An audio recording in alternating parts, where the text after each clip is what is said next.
చక్రధర్ గౌడ్ పెట్టినటువంటి కేసే దానికి సాక్ష్యం. కోర్టులో నిలబడలేదు, అది హైకోర్టులో నిలబడలేదు, సుప్రీంకోర్టులో నిలబడలేదు. ఎందుకంటే దానికి ఒక ప్రాపర్ కాంక్రీట్ ఎవిడెన్స్ ఉండదు కాబట్టి అట్లాంటివి చెల్లవు అనేది ఒక విషయం. ఇది కేసు. ఇక్కడ ఇప్పుడు ఆరోపణల వరకు మాత్రం జరుగుతుంది, ఆ పొలిటికల్ కొంత క్రిటిసిజం వస్తుంది, తర్వాత వాటిని నిరూపించేటటువంటి ఆధారాలు లేకపోవటం వల్ల బయటకు వస్తుంది. కాకపోతే కొంత పొలిటికల్ గా ఇది ఒక రన్నింగ్ మ్యాటర్ గా జరిగేటటువంటి అంశంగా మనం చూడాలి.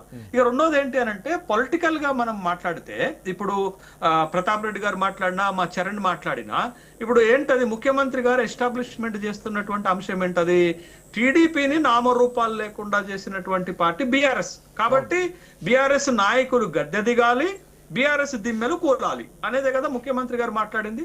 ఓకే, అంటే బీఆర్ఎస్ వల్ల టీడీపీ తెలంగాణలో వ్యానిష్ అయింది అనేది ముఖ్యమంత్రి గారి అభిప్రాయం. అయితే నేను అడుగుతున్నది ఏంటంటే, సమైక్య ఆంధ్రప్రదేశ్ లో కాంగ్రెస్ అధికారాన్ని కోల్పోవడానికి కారణం ఎవరు?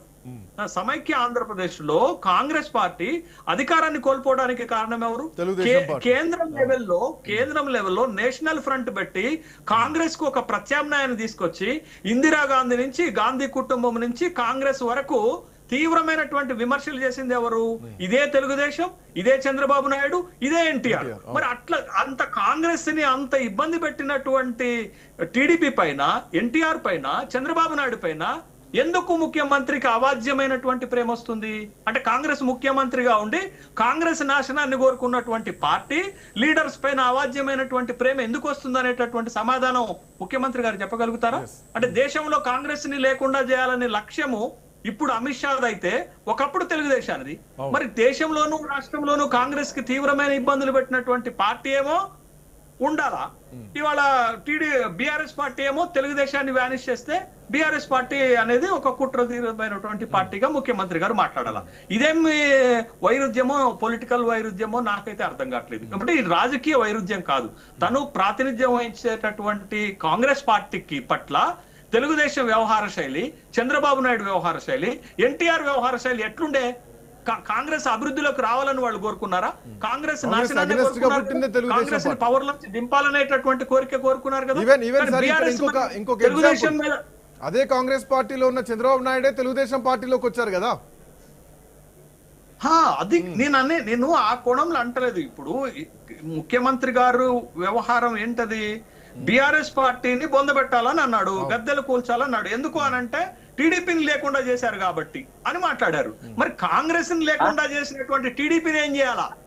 ఆ ప్రశ్న కాంగ్రెస్ నుండి రావాలి కదా, కాంగ్రెస్ ఒరిజినల్ నాయకుల నుండి రావాలి కదా. బట్ ఆ కోణంలో తన రాజకీయ వైరుధ్యాన్ని ఎట్లా బయట పెట్టుకుంటారు? అంటే కాంగ్రెస్ పార్టీలో ఉండి కాంగ్రెస్ పార్టీ నాశనాన్ని కోరుకున్నటువంటి టీడీపీ పైన ఈ ముఖ్యమంత్రికి అవాజ్యమైన ప్రేమ ఎందుకుంటది అని ప్రశ్నిస్తే ఏం సమాధానం చెప్తారు? కాబట్టి ఒక రాజకీయ అవకాశవాదము అన్ని పార్టీల్లో ఉంది. అది కాంగ్రెస్ లోనే కాదు, టీడీపీలోనే కాదు, బీఆర్ఎస్ పార్టీలోనే కాదు.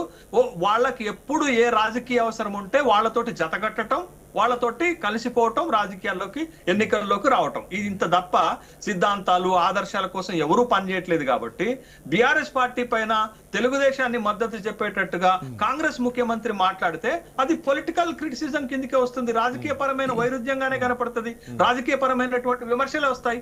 ఆ విమర్శలకు సరైనటువంటి సమాధానం చెప్పేటటువంటి నెట్వర్క్ కాంగ్రెస్ పార్టీ దగ్గర, ముఖ్యమంత్రి దగ్గర ఉండాల్సినటువంటి అవసరం ఉంటుంది. బట్ అన్ని కూడా ఆ తాను ముక్కలే, ఏది అతీతం కాదు.